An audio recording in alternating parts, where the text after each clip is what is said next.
wabarakatuh. Assalamualaikum warahmatullahi wabarakatuh. Pada kesempatan kali ini saya akan memberikan cara praktis membunuh penyebaran virus COVID-19 atau Corona di tubuh kita.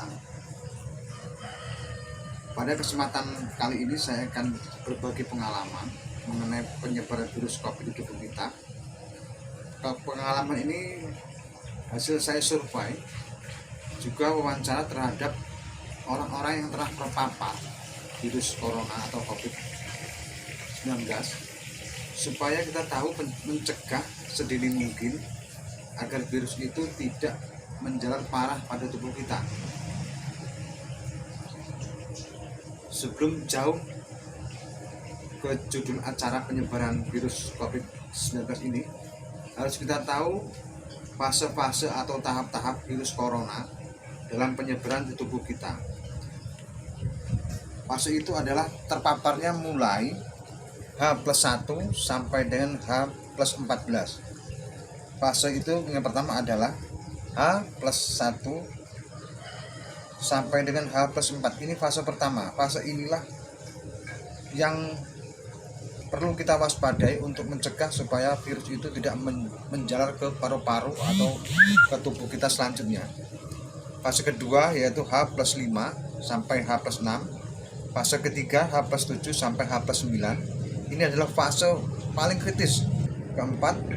Fase keempat yaitu H+10 sampai dengan H+12. Fase kelima H+13 sampai H+14. Kita menginjak ke fase pertama yaitu fase H+1 sampai dengan H+4, di mana virus itu hari pertama masuk ke tubuh kita sampai dengan hari keempat masuk ke tubuh kita. Fase ini adalah fase yang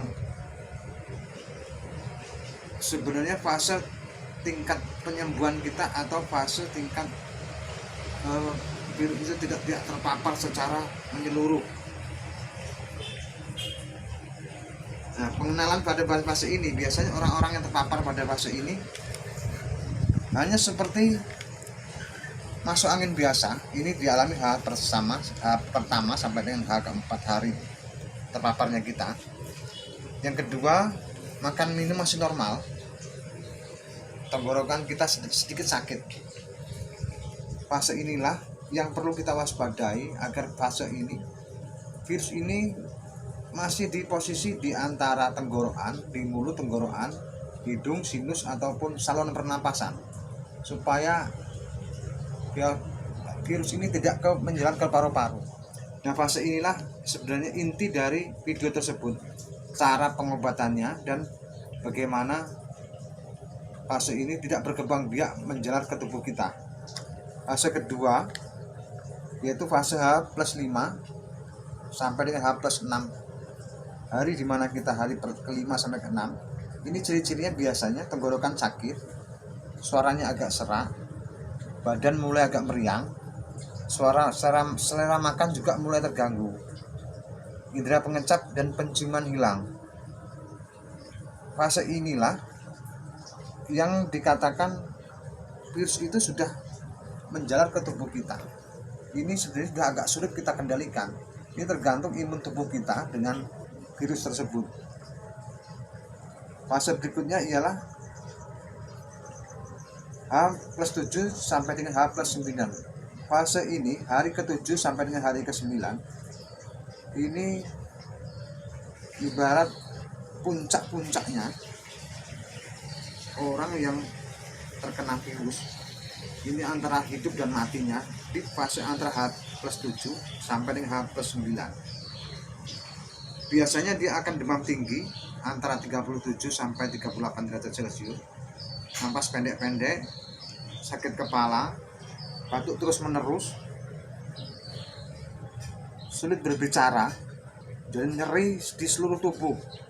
Jadi menurut pengalaman sudah pernah terjadi pada orang yang pernah saya wawancarai, nyeri ini belum pernah dirasakan seperti nyeri-nyeri penyakit sebelumnya.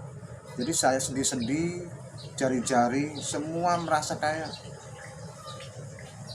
terasa sakit. Saya merasa ada yang mau terlepas di badan kita ini. Ada juga bahkan saya pernah bertanya dengan seseorang itu, dia turun dari tempat tidur pun tidak kuat, dia harusnya merangkak turun keluar dikarenakan seluruh persendian merasa sakit semua. Nah, di fase inilah pertempuran antara imun tubuh kita dan virus tadi, dimana antara 7 sampai 8 hari kalau ini lolos, berarti orang itu akan selamat. Dan 7, 8 sampai 9 hari ini benar orang tidak kuat, ini akan meninggal dunia karena fase ini fase kritisnya. Nah, untuk H plus 10 plus sampai dengan plus 12 itu masa penyembuhan. Kalau imun kita kuat, dia virus tersebut akan mati ke tubuh kita. Tapi kalau imun kita kuat, dia akan kembali ke fase ke H plus 1 sampai H plus 9. Kemudian H yang terakhir adalah penyembuhan total antara H plus 13 H ke 14. Kalau kita sudah lolos ke H tersebut, berarti kita akan selamat. Maka dari itu saya tekankan dari awal, ini sebelum virus ini menjangkit ke paru-paru kita kenali dulu.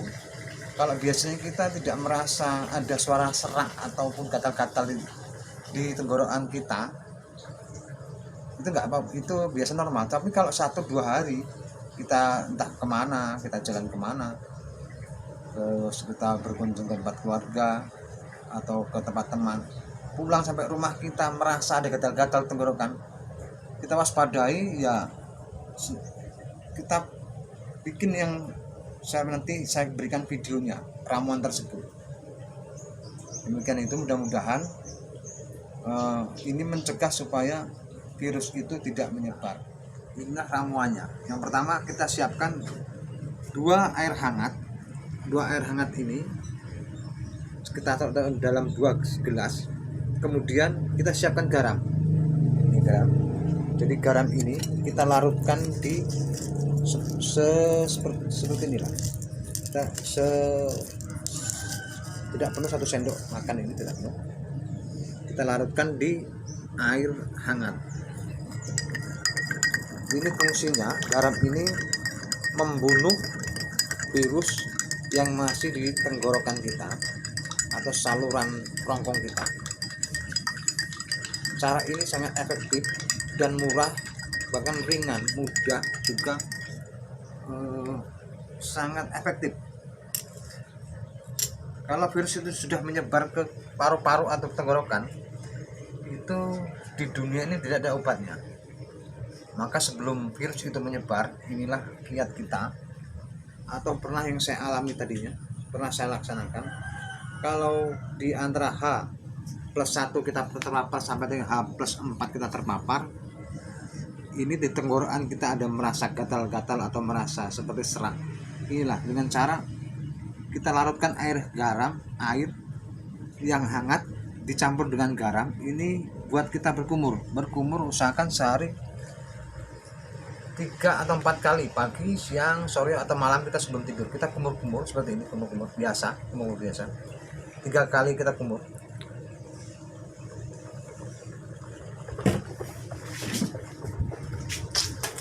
Kita buang selama 3 kali kumur. Kita kali 3 kumur.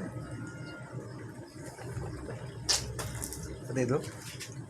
Usahakan satu dalam kumuran kita 3 kali. Setelah kita kumur 3 kali tadi, kita minum air hangat. Air hangat ini yang akan membawa larutan air garam di mulut kita tadi itu mengalir ke tenggorokan kita. Usahakan 1 hari 1 sampai 4 kali kita berkumur-kumur. Kita minum air hangat ini. Yaitu fungsinya, kalau virus itu menyerang ke kita di hari pertama sampai ke-4, virus ini berkembang di tenggorokan, langsung kita larutkan ke perut. Demikian sekilas, mudah-mudahan ini bermanfaat. Jadi air garam yang dilarutkan kita buat kumur kita sehari bisa 1-4 kali, supaya mencegah virus itu tidak menyebar ke paru-paru, ke bronkus kita. sekiranya kita mungkin virus itu agak kita di peramas kita agak bersesak, cara kedua yaitu kita dengan cara pijat refleksi, yaitu fungsi dari pijat refleksi itu tersebut ialah melancarkan sirkulasi darah, sebab darah membawa gizi yang diperlukan seperti oksigen, hormon, antibiotik, dan lain-lainnya. Di samping juga membawa pergi kotoran-kotoran pada tubuh kita dan akan terbuang melalui keringat kita atau melalui urin kita. Maka orang yang sakit membutuhkan peredaran darah yang lancar untuk membantu penyembuhan penyakit. Di mana aja tempat yang perlu dipijat refleksi, yang saya kasih tanda seperti gambar pertama itu di nomor 14 itu direfleksi paru-paru kita, itu saya akan dipijat di situ. Yang kedua, refleksi hidung di nomor 6. Yang ketiga, refleksi tiroid di nomor 12. Yang keempat, refleksi paratiroid, kelenjar paratiroid. Jadi kelenjar-kelenjar ini fungsinya melancarkan metabolisme tubuh di dalam tubuh kita. Kalau peredaran darah kita lancar, ini akan cepat membantu penyembuhan penyakit di dalam tubuh kita. Demikian yang dapat saya sampaikan. Semakin kita kenali gejalanya dan pencegahannya, semakin cepat dalam penyembuhannya. Mudah-mudahan bermanfaat. Saya akhiri, wabillahi taufiq walhidayah. Wassalamualaikum warahmatullahi wabarakatuh.